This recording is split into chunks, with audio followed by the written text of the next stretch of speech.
You are listening to Escape Room, narrated to you by Audiobooks with Keeper of Lost Stories. Chapter 6.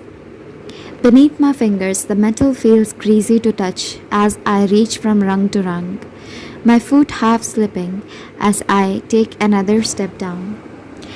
I can't see a thing as I descend. The darkness that surrounds me absolute. Nobody said a word since we left the burning attic behind. The only thing that tells me that I'm not alone in the dark is the clatter of footsteps I can hear beneath me, their juddering vibrations making the ladder sway back and forth. It feels like we have been climbing down forever. Peering into the inky blackness, I can see a faint glimmer of light below. The dimness starts to grow as I scramble down the rungs, a glowing circle of light pooling at the base of the ladder. I can see the others clustered round this: Oscar, Adoha, Ibrahim, and Min, their faces peering up as I clamber down the last few rungs. The ladder does not quite reach all the way to the ground, so I have to jump the final stretch. A cloud of dust rises up as my feet hit the floor, the thud of my landing echoing away into the darkness. "You made it," Adoha says, smiling with relief as she reaches out a hand to help me up. "We all got out of there." But before I can even open my mouth to reply, a harsh clanking drowns out everything else. The noise is coming from directly overhead. The metal ladder is being wound back up again, its rungs disappearing into the darkness. I look around at others. We might have escaped the fire, but as I try to peer beyond the circle of light that surrounds us, I don't know what we are supposed to do next. "What are we?" Oscar growls. "I can't see a thing down here." As if in reply to his question, the light seems to brighten, pushing back against the gloom to reveal exactly where we are standing. Oh wow! It looks like we are in some kind of library, but one bigger than I've ever seen in my life. A labyrinth of shelves stretch out in every direction, dark wooden stacks that reach from floor to ceiling, all lined with endless rows of books. I can't see where the light is coming from, and as I crane my neck to peer into the heights of the nearest stack, I realize I can't even see the ceiling.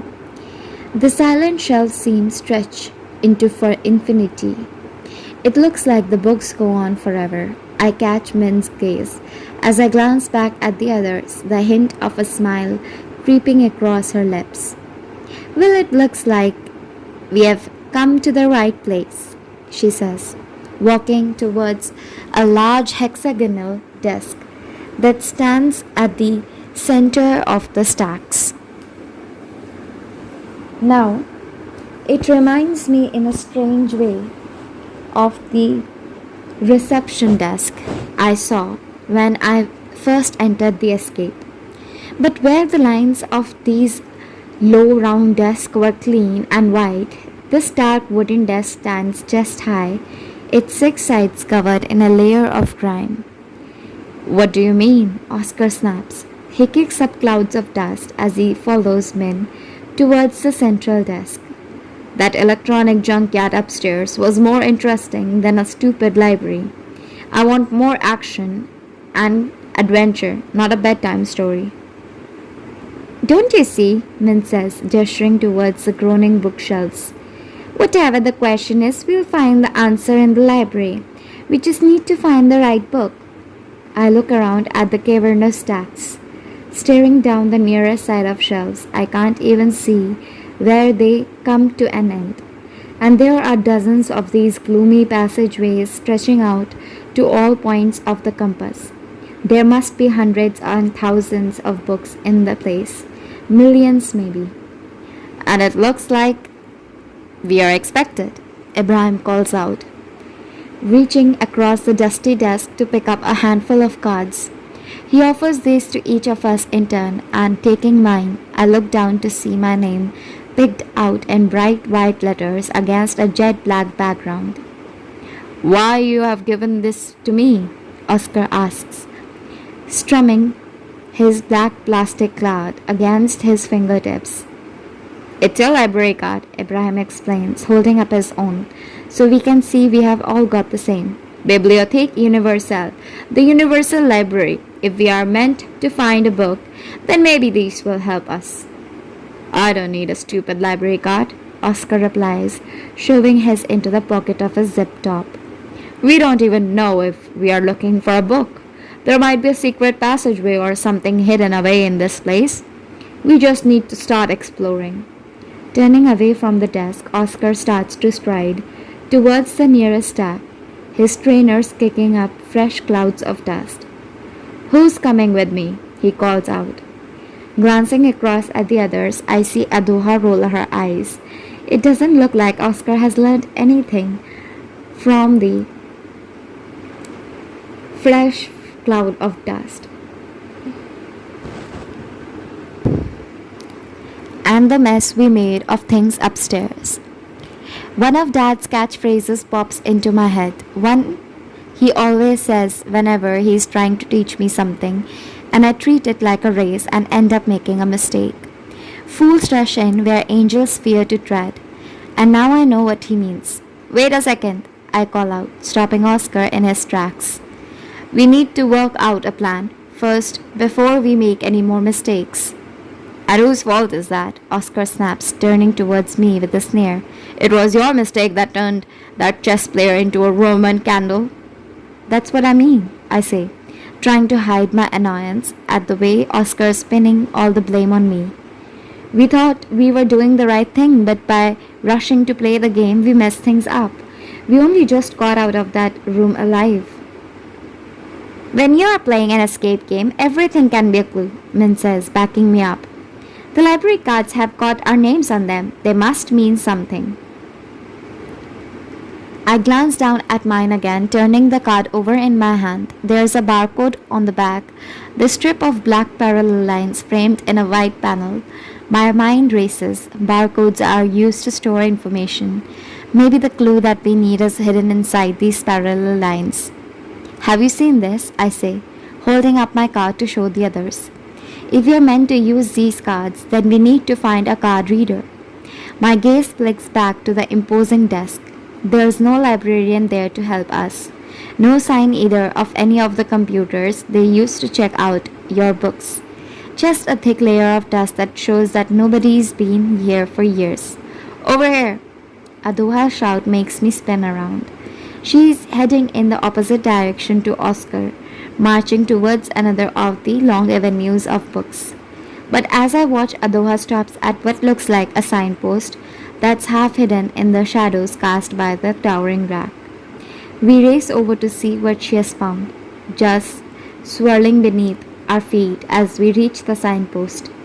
At least I thought it was a signpost, but close up I realize it's some kind of information point. A black metal column rises from a broad circular base. It reaches about 3 meters tall, spindly cylindrical arms, branching off near the top to point in different directions.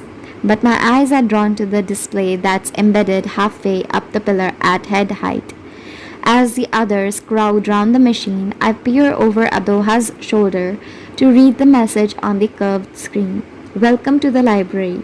Please scan your card. Adoha places her library card in the empty space that's located directly below the display. I watch as the thin red line of a laser beam slithers across the barcode on the back of the card and then see the message on the screen change. Welcome, Adoha. You have one reservation. Please head to your collection point. Above my head, I hear a whirring sound and glancing up, see one of the cylindrical arms spinning around. It comes to a sudden stop, the spindly finger on the end of the spool now pointing down one of the nearest avenues of shelves. At the end of this book stack, a brass lantern glimmers into life, the light it casts illuminating a sign that reads, "This way to collection point A." Adoha grins. That's A for Adoha, she says, pocketing her library card and turning to face the rest of us. Well, I know where I've got to go. You need to scan your cards too to see if this gives us any more clues. I'm the closest to the machine, but before I can even get my card ready, Oscar barges in ahead of me. Get out of the way, he snaps, shouldering me to one side as he scans his card. If you need a stupid book to find the answer, then I'm going to be the first to find it. A new welcome message appears on the screen as with the whir, another metallic arm above our heads starts to turn. Welcome, Oscar. You have one reservation. Please head to your collection point. When I come to a stop, the arm is pointing in the opposite direction. I turn round to see a lantern now, shining at the entrance to another long avenue of books. Beneath its glow, I can just make out some words written in gold, this way to collection point O. It's the same way I was going before, Oscar grunts, flashing me a look. Told you I had the right idea. I stare at him astounded. If it wasn't for me, Oscar wouldn't even know he was looking for a book. While I'm still thinking of a sarcastic comeback, Ibrahim and Min take it in turns to scan their cards. The message on the screen tells them both the same thing. You have one reservation. Please head to your collection point. The metallic arms slowly revolve, pointing Ibrahim one way and Min the other. I realize now why I thought this information point was a signpost at first. Its cylindrical poles point to the four corners of the library. It's like whoever made these reservations wants to split us up. Go on, Amy, Adoha says. It's your turn now. Placing my card into position, I watch the laser beam scroll across the barcode, then look up to see the fresh message on the screen. Welcome, Amy. You have 129,864,880 books overdue. Your account has been suspended. This can't be right. I scan the card again, thinking the machine must have made some kind of mistake, but the message stays the same. Leaning over my shoulder, Adoha lets out a low whistle. That's going to be a monumental fine. I don't understand. I've never been to this library before, let alone borrowed millions of books. This doesn't make any sense. It's impossible. I take my library card out from under the scanner and rub the barcode on the back of my sleeve. Maybe there's a speck of dust on it that's made the card reader go haywire. I place the card back in the empty space below the screen and watch as the thin red line of the laser rolls across the barcode again. Nothing changes. This machine still thinks I've borrowed 129 million books and it's telling me they are all overdue. Well, I've not got time to hang around with you losers, Oscar says, starting to stride towards the stacks. I've got the answer to find and I will back be here before you have ever worked out what the question is. We watch him go. The tread of his trainers leaving footprints in the dust as he heads down the lantern-lit passageways of books. Min turns to the rest of us. Oscar's right, she says. We need to collect our reservations. Ibrahim nods his head, but I feel my face flushing red. It's not fair. Everyone else got a mission, a reservation to collect from somewhere inside this universal library, but my account's been suspended. How am I supposed to find the answer if I can't even play the game? Don't worry, Ami, Adoha says, sensing my disappointment. You can come with me. I could use some help finding my way in this place. Her mouth crinkles into a smile as I nod my head gratefully. I know she's only saying it to be nice, but I can't help feeling kind of relieved that I'm not going to be left on my own. There's something a tiny bit creepy about this deserted library. We'll meet back here as soon as we have found the reservations, Ibrahim said, still holding on to his library card. I know Oscar thinks he's going to find the answer on his own, but there must be a reason we have all got our own cards. I glanced back at the information point. My account suspended message still displayed on the screen. I don't know how this fits into Ibrahim's story. Maybe it's the host's way of letting me know he doesn't like the way I play. Lifting my head, I look beyond to where the brass lantern lights the way to collection point A. As Ibrahim and Min set off in opposite direction, Adoha and I start walking towards our own aisle in his vast cathedral of books. It's time to explore the library. Chapter 7. What do you think of the others? Adoha asks, our footsteps echoing as we walk along the gloomy corridor of books. Motes of dust dance in the eerie glow cast by the lanterns, fixed at the end of each gallery of shelves. Each lantern only flickers into life when we reach the start of the next row. It's as if the library doesn't want us to see what lies ahead. I don't know, I say, feeling distracted by Adoha's question as I strain my eyes against the gloom. What do you think of them? I like Ibrahim, Adoha replies without missing a beat. I like the way he looks at things, the way he found that chess computer and the library cards too.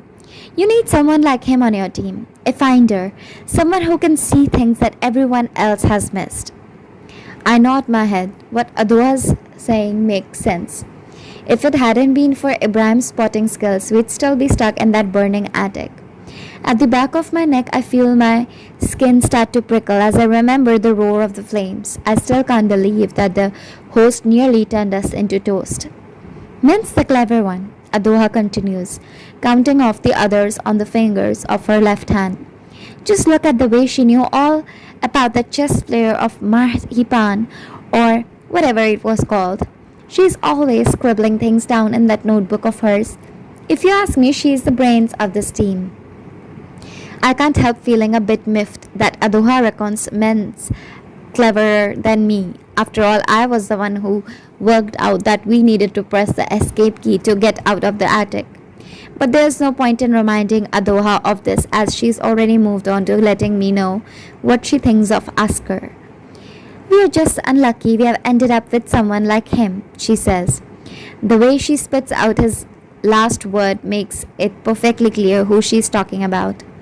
In an escape room, players are good at finding clues. Others are skilled at solving puzzles.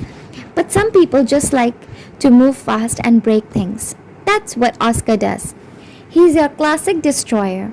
He will use brute force rather than his brains every time.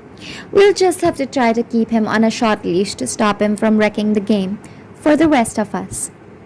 The next lantern flickers into life, illuminating the galleries ahead that look just like all the rest. A sliding ladder is fastened close to the wall, its wooden rungs offering access to the out-of-reach shelves. But as I glance up into the height of the stack, I don't think anyone would dare to climb to the top. What about me? I ask, turning my gaze back towards Adoha. What do I bring to the team? Folding her arms across her chest, Adoha makes a show of sizing me up. A bit of everything, I think. You're clever like Min, good at spotting things just like Ibrahim, and you're not scared to stand up to Oscar too. A mischievous smile creeps across her lips. I reckon that makes you team captain. I feel myself blush, a sudden warmth blooming across my cheeks. No thanks, I say, brushing Adoha's compliments away with a shake of my hand. We don't need a team captain. Adoha looks she's ready to argue the point. So I quickly change the subject by throwing the question back at her. How about you? I ask as another brass lantern flickers into life to light the path ahead. What are your special skills? Me? Adoha grins. I'm this team's secret weapon. Think Lara Croft meets Indiana Jones, but with a better sense of style. Deadly pit with snakes in it, no problem. Falling swords and rolling boulders, bring them on. Booby-trapped statue, just give me a shout. I'm a natural-born adventurer. This game was made for me. Come on, she says, quickening her step as we continue our trek down the avenue of books. We don't want the others to beat us to all the fun stuff. It's strange to think of the others somewhere in the library, all searching for the same thing. As Adoha hurries ahead, I trail my finger along one of the shelves, skimming over the leather-bound spines that sit there tightly packed. A musty smell hangs in the air, the scent making me feel as if I'm breathing in the books themselves. In the glow from the lantern, I read the titles on the spines, each one picked out in golden letters. Do glaciers listen? Can a submarine swim? Why don't things fall down? We are supposed to be looking for the answers, but all I can see here are stupid questions. Pausing for a second, I take one of the books down from the shelf. Its red leather binding is scuffed with age, but at least the cracked letters of its title aren't asking another question. Expression of the Emotion by Charles Darwin. It looks like one of those old fashioned books that Dad's always trying to get me to read. Ones that he thinks will improve my mind, like that time he gave me the complete works of William Shakespeare and then got annoyed when he caught me reading a walkthrough for The Legend of Zelda. He says I need to broaden my horizons, but I don't see why I can't do that in a video game. Flicking through its pages, the book falls open at a photograph. A sepia-tinged picture of a baby, her eyes all screwed up and her mouth open wide. It looks like she's crying, her face captured mid-scream. But as I stare at the picture, I start to think that maybe she's laughing instead. It's like two opposite emotions are captured in the same photograph. The expressions look so similar to me. The baby screams, but is it with joy or despair? Absent-mindedly, I brush my fingertip across the photograph and gasp as I feel a teardrop rolling down the page. I stare at the baby open-mouthed, trying to work out if this is real, and then I see a line of text appearing beneath the picture. Do you know how it feels to feel, Amy? I slammed the book shut, sending a fresh shower of dust to the floor. The words were printed on the page, but it was like I could hear them in my head. It sounded like the host himself whispering in my ear, Amy! Adoha's shout pulls me out of my fear. Quickly sliding the book back on the shelf, I turn round to see her. Some 20 meters ahead, she is standing directly beneath another brass-bound lantern. The eerie light it casts shows me a solid wall of empty shelves. It's a dead end. My heart starts to sink, thinking we have come the wrong way. But then Adoha steps to one side to reveal a sign. Welcome to Collection Point A. We are here, she says. Chapter 8. But where's the book? I ask, desperately searching the shelves for any sign of the reservation that should be waiting for us. I don't know, Adoha replies, her hands and knees grimed with dust as she climbs to her feet after checking the bottom shelf. It must be here somewhere. I look back over my shoulder. The towering stacks that lined our path are now shrouded in darkness again. The only light still shining comes from the lantern that's fixed above the sign, welcoming us to Collection Point A. But as I turn back to inspect the empty shelves that mark the end of this blind valley, I still can't see anything for us to collect. Maybe the library machine got it wrong, I say, remembering the millions of overdue books it said I had borrowed. Maybe this wasn't where we are supposed to go. Lifting her gaze, Adoha peers at the countless shelves that stretch up out of reach. We haven't looked everywhere yet. Another sliding ladder rests at the far end of this empty bookcase. But as I wait for Adoha to spring into action, she turns to me instead. Can you find it, Ami? I glance down to see she's holding out her library card for me to take. I shake my head, thinking that she's just trying to be nice to me again. It's your reservation, I say, gently pushing her hand away. Not mine. You should be the one to find it. But Adoha seems to wince at my refusal, a pained look flitting across her face. She casts a nervous glance towards the ladder, its wooden rungs covered in a thin layer of dust. I can't, she says, stuttering out her reply. I just can't. I feel confused. Up until now, Adoha's been the one leading the way, but she seems to have frozen on me. And then she tells me why. I'm scared of heights. I look at her askance. How can you be scared of heights? I ask, struggling to hide my incredulity. You climbed down that ladder from the attic and that felt like it was a mile high. That was different, Adoha says, pouting slightly.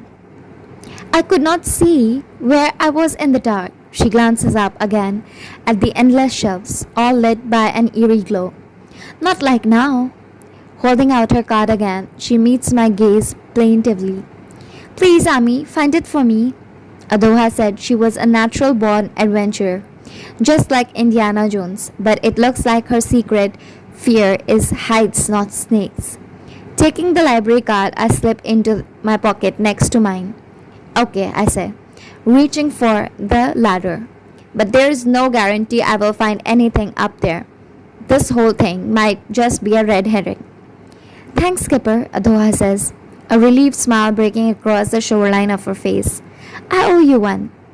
The wooden rungs creak in protest as I start to climb. I'll hold the ladder, she says, stationing herself at the bottom as soon as my legs are clear. Don't worry about it coming away from the wall. I wasn't, I mutter, as I reach for the next rung. Not until you mentioned it. Looking up, I can see a sheer wall of shelf edges stretching up towards the ceiling, just like all the other stacks. I can't see where this one ends. The highest of the ledges disappear into the darkness. The ladder seems to tremble as I hoist myself up towards the next. That's the thing about fear, it's infectious.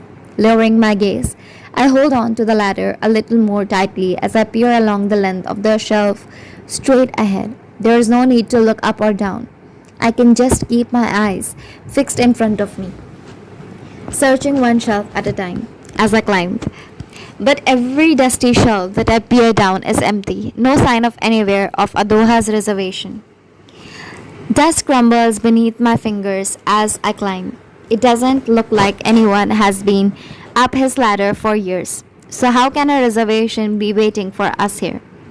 I can't see anything, I shout, half hoping that Adoha will just give up now. No such luck. Keep on looking, she calls out, her voice sounding further away than I thought it would be. Remember, everything could be part of the game. Even those empty shelves could be hiding a secret. I know you will find something, Amy. I can feel it in my bones. A bead of sweat forms on my brow as I hear this echo of the host.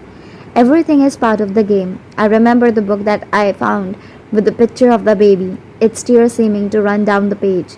The words I read there seem to whisper again inside my brain. Do you know how it feels to feel, Amy? I nod my head as I keep on climbing. I feel scared. The host said he'd be monitoring our every move, but in the first room of this game, he almost left us to die in the flames. The ladder shakes as I reach for the next rung. If he's watching now, will he catch me if I fall? I don't dare look down to see how far I have climbed. I just keep on searching one shelf at a time. Some are labeled with a single word scribbled inside a brass holder and fixed to the edge of the shelf. Zoology, philosophy, science, history, and more. All human knowledge classified and organized inside the library. Men thought we'd find the answer here, but each label I see catalogs only a thick layer of dust. The shelves are empty. Pausing for a second, I glance up to see how far I've got left to climb. The stack stretches up into the darkness, the sheer wall of shelves looking just as steep as before. My heart sinks. What's the point of climbing up if I never reach the top? Then I see it, a slim volume lying on its side, nearly pushed out of sight in a dark corner of the shelf. Keeping a tight grip on the ladder with one hand, I reach across to pick up the book. It's covered in a thick layer of dust, but as I brush this off, I can read the title etched in golden green letters now on its cover, A Natural Treasury. A buzz of excitement starts to thrum through my brain. This must be it. I know I should head down the ladder straight away to show Adoha what I have found. It's a reservation after all, but I can't resist opening the book to see what it's about. In the gloom of the shelf, I can just about read these jagged lines. There is another sky, ever serene and fair, and there is another sunshine, though it be darkness there. Never mind faded forest, never mind silent fields. Here is a little forest whose life is evergreen. But as I try to read the remaining lines, the words seem to slip from the page. I watch astounded as the black ink turns to the dust, and as I let out a gasp of surprise, these specks are blown into the air. I stare down at the book, the page now a blank sheet of whiteness. Feeling sick, I start to flick through the book, thinking about somehow I've made a mistake. But every page just spills out a fresh fountain of dust, and as I strain my eyes against the gloom, I see they're all blank now. I don't know how this is happening, but as I rack my brain for an explanation, I notice that it seems so much darker than before. I look up, trying to work out why, and feel the fear rise in my throat. Darkness seems to be falling out of the sky, but then I realize it's not darkness, it's dust. Chapter 9. Did you find it? Adoha asks, her eager voice bubbling in my ear as soon as my feet hit the floor. Turning round, I reach for the book in my pocket, my knuckles still white from where they were gripping the ladder. I found this, I tell her, handing over the slim leather-bound text. Adoha starts to flick through the book, her excited smile undimmed by the gloom. But as she turns the pages, the smile starts to fade before she stops to look up at me with a questioning gaze. It's blank, she says, a puzzled frown furrowing her brow. There's nothing written inside. My head thuds in my chest. There was something, I say, struggling to explain exactly what I saw. It was a poem, I think, but as I read it, the words just turned into dust. Every page was the same. It was like the book was being erased. Even as I speak, it seems to be getting darker. Reaching out, I hold out my hand and watch the dust landing there.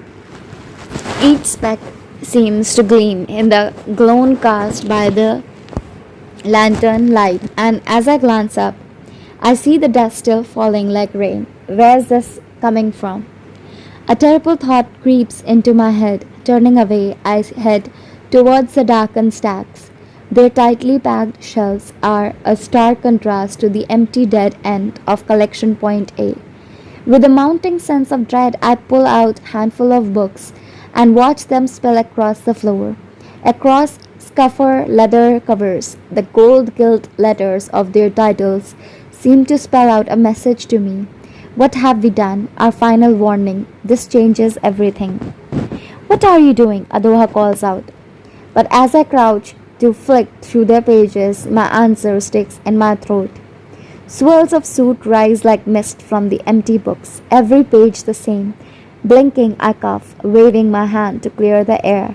But when I look down, the pages are blank. There are no words left, only dust. A shadow falls, and I look up to see Adoha standing over me. Her smile has gone, and I see the same look of fear in her eyes that I feel inside. Something bad is happening here, I say, clambering to my feet. We have got to get back. We start to run, retracing our steps along this dark avenue of books. One by one, the brass lanterns flicker into life as we pass, but the light they cast now seems shrouded in shadows. Black specks dance in front of my eyes as I see the footprints we left slowly disappearing beneath a curtain of dust. I pull the collar of my t-shirt up, covering my mouth and nose. Maybe this is coming from the fire in the attic, Adoha says, spluttering for breath as we run. I shake my head, finding it hard to breathe too. It's the books. It feels like we have been running forever, our pounding steps sending up fresh clouds of dust. When we first walked down the corridor, books were lined neatly on the shelves, stretching as far as the eye could see, but now as we run, I can see them scattered everywhere. It looks like the place has been ransacked, the books torn from the shelves and strewn over across the floor. Everything is covered in a layer of dust that's getting thicker by the second. I peer ahead into the gathering gloom and see the gap between the towering stacks begin to widen. We must be nearing the place where we started. I can hear voices in the distance, the sound getting louder as we run. I only hope the others have had more luck than us. Amy! I hear Ibrahim shout as we burst into open and turn to see him standing in the shadow of the information point. Oscar's there too, sharing a screen. The spindly arms that branch off its trunk offer no shelter from the dust that's falling all around. Did you find it? Ibrahim asks. Adoha, and I tried to catch our breath. He's holding a book and I recognize it straight away. A natural treasury. It's the same book that I found at collection point A. Adoha pulls out our copy from her pocket. We found it, she says, flicking through the book to show Ibrahim its empty pages. But it doesn't tell us anything.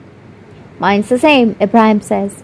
When I first opened it, I thought I saw something written inside, but the words just seemed to turn into dust. I remember pulling the book from the shadows of the shelf. There were words written in Adoha's too, their jagged lines searching and searing into my memory. The sound of Oscar slamming his fist against the screen shatters my concentration. Turning around, he brandishes the same book. It's useless, he shouts. I've tried scanning this book 1,000,000 times, but the stupid machine keeps telling me the same thing. Peering over his shoulder, I read the message that's displayed on the screen. Reservation not recognized. Please try again. These books are a waste of time, he growls. I knew Min was talking rubbish when she said we'd find the answer here. Where's Min? I ask, suddenly realizing that we are not all here. I don't know, Ibrahim says. We split up, remember? The library seems to growl in reply. A low rumbling sound that shakes the air. I glance up at the seething cloud above our heads, our swirling mass of dust that's getting darker by the second. As the falling specks land on my lips, I feel a strange sensation shudder through me and quickly wipe the dust away. This is bad, Adoha shouts, raising her voice above the clamor. This is really bad. I look around, seeing the dark hexagonal desk still unmanned in the center of the library. There is no librarian standing there ready to shush us. I don't know what we are supposed to do now. All I can think is that we have got to get out. I crane my neck, trying to peer down the labyrinth of shelves, and then I see Min stumble clear of the stacks. Chapter 10. Min staggers towards us, her face grey with dust. I just manage to reach her before she falls to the floor, and I feel her dead weight sag in my arms. Is she okay? Ibrahim asks, racing to my side to help me drag Min into a sitting position, leaning against the library desk. I don't know, I say, as I watch the eyelids flutter. Oscar appears at my shoulder. Did she find anything? He says. Did she find the book? Adoha starts to shush him, but then Min opens her eyes wide. I found the book, she replies, the words escaping from her lips in a giggle. I found so many books, big books, little books, true books, and lies, and I ate them all up. Min giggles again, and then she sticks her tongue out at all of us. I see with a shudder that it's stained black with dust. A fresh peal of thunder creates and crashes the library. The sound rolling down the stacks. I rest my hand on Min's shoulder, leaning closer to find out what she's gone through. What happened, Min? Her eyes blink again and then open wide as if seeing me for the first time. It hurts, she says, her voice trembling as she reaches up to touch the side of her head. In here, it's like the dust is talking to me. She looks like a grey ghost as she stares up at me with haunted eyes. I thought I'd found the answer, but all I can see is darkness. Then Min starts coughing, and I think she's never going to stop. It's getting darker by the second. The blackened air is so thick that I'm finding it hard to breathe. What about the books? Adoha calls out, her voice almost lost in deluge. There must be something we can do. Shielding my eyes, I stare up into the darkness, feeling hopeless. All the books in the world can't save us now. It's their words that are choking us. But as I stare up into the sky of dust, some words are shaken loose inside my head. There is another sky. Dust rolls like thunder down the stacks, but I grab hold of these words. This means something. We need to use our minds, I shout, turning round to face the others. In their hands, Adoha, Oscar and Ibrahim still hold a natural treasury, and I reach out to snatch the slim volume from Aduha's grasp. I thought I saw a poem inside this book, but it must have been a puzzle. If we can solve it, then we'll find the way out. What did it say? Ibrahim asks, his voice muffled as he covers his mouth with his sleeve. The words in my book disappeared before I could even read them. Flicking through the book, it falls open at the same place as before. The page is blank, but I can still see the words inside my head as I recite them out. There is another sky, ever serene and fair, and there is another sunshine, though it be darkness there. Never mind faded forest, never mind silent fields. Here is a little forest whose life is evergreen. I look up from the page to see darkness everywhere. Shadows spill from the heights of the towering stacks, books floating like flotsam in this relentless avalanche of dust. The swirling air is thick with choking specks, the sharp taste tingling in my throat. We are trapped in a library of dust, and I don't know what this puzzle means. I hear Ibrahim muttering, the sound all but lost in the tumult. Here is a little forest whose leaf is evergreen. His eyes seem to gleam as he reaches the end of the line. Turning towards me, he raises his hands to the sky. This is the forest, Ibrahim shouts, gesturing around at the labyrinth of shelves. Think about it. What else is a library but a book of forest? He holds up his own book, its pages flickering open as the dust rains down, and inside every book are the leaves.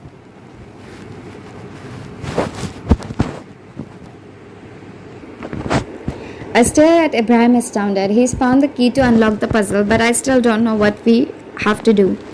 Half blinded by the dust, I look around in desperation. Through the choking haze, my gaze falls on the information point, its strange metal structure rocked by the oncoming storm. As I stare at this, each jagged breath rasping in my lungs, I suddenly realize that it reminds me of something else. The broad trunk with its spindly arms branching off in every direction, the shape of a tree. And that's what we need to breathe. I look down at the book in my hands. Every book was a tree once, I shout, raising my voice above the thunder of dust. And that's what we need now. We are choking to death, and trees make the oxygen we breathe. We need to build a tree.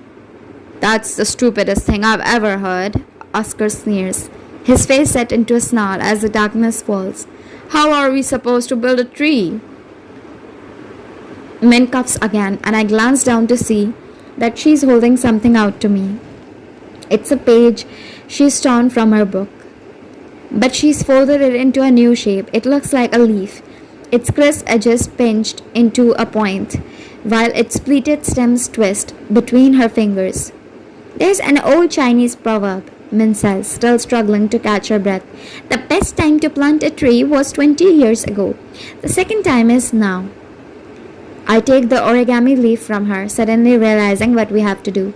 The tree is already here, I say, pointing towards the bare branches of the information point, the site of this nearly lost in the storm. All it needs are the leaves.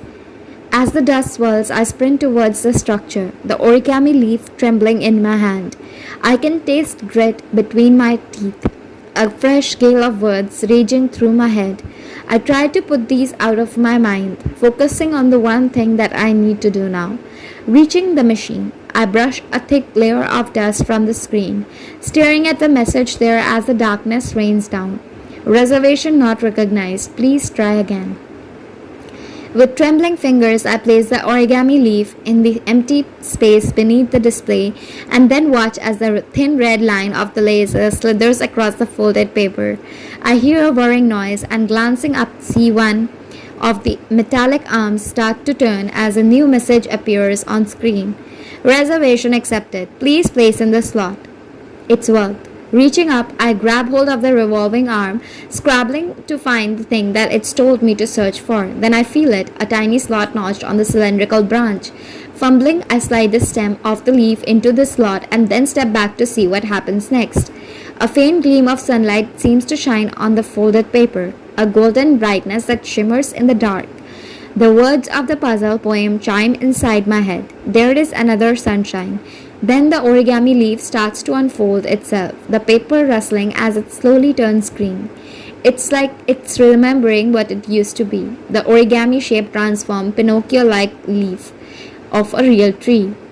I share at this astonishment with others, the lone leaf shining green as dust swirls all around.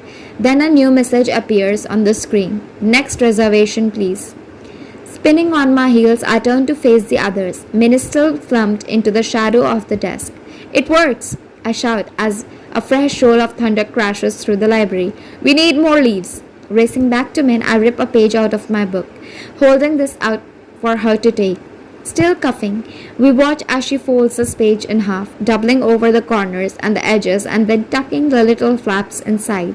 Every crease she makes, transforming it into a leaf. She looks ashen as she holds it up for me to take. Quickly, Amy! I race back to the information point as the others start to tear their own books apart. Scanning the paper, I get the same message again, another arm of the machine swinging round for me to slot the leaf in place. Adoha and Ibrahim are following Min's lead, folding the torn pages from their books into origami leaves. Even Oscar seems to be joining in, a mad grin on his face as he rips the pages out. We race back and forth to the information point, every leaf scanned and slotted in the tree. It looks more real with every passing second, the branches glistening green as they reach towards the sky, still seething with dust. Then I hear another crack of thunder, so much louder than the rest of the noise, and I watch as the dark trunk of the information point starts to open up. This way, Oscar shouts, scrambling towards the widening crack. There's a way out. As the dust swirls, I watch him squeeze through the gap. Ibrahim and Adoha follow close behind. I start to follow too, but then glance back to see Min still slumped in the shadow of the library desk. She won't make it on her own. I ran back to Min's side, trying not to breathe in the dust as a hard rain hammers down on both of us. Her eyes are closed and I have to lean close to check that she's still breathing. Wake up, Min, I say, shaking her shoulder to try to wake her. You've got to get out. Min's eyelids flicker open. I had a dream, she says, her glazed eyes staring up at me as if waking from a sleep. I dreamed I was a butterfly. For a second, faint smile plays across Min's lips. Then a coughing fit overtakes her. She covers her mouth with her sleeve, bending forward as these rasping barks rack her slender frame. Each hacking cough sounds as if it might be her last, and when Mill pulls her hand away, I see black specks on her sleeve. With frightening eyes, she stares up at me as the dust storm rages. Now I feel like I'm a butterfly girl dreaming it's a girl. It's okay, I say. I'm going to get you out of here. I reach out to take Min's hand, but instead she grabs hold of my arm. Her fingernails dig into my skin as another coughing fit overtakes her. Don't you understand, Amy? She says as she coughs finally subside, her words coming in shuddering gasps. I was wrong. I wasn't dreaming before. This is the dream. I'm the butterfly. I stare at Min. What she's saying makes no sense at all. I think this dust has poisoned her mind. Amy! A shout makes me turn my head. Through a blinding hail of dust, I glimpse Adoha, her face framed by the darkened gate now cut into the base of the information point. You've got to get out now, she yells. This is starting to close. Come on, I say, struggling to pull Amy myself ahead, Min upright as I sling her arm around my shoulder. I'm not leaving you behind. Through the thunder of the storm, I stumble towards the information point. Min a dead weight by my side. The swirling dust cuts into us like tiny daggers. Each snatched breath I take scrapes at my throat. I feel myself retch, coughing out a blackened spray of foam as I reach the shelter of the leaves.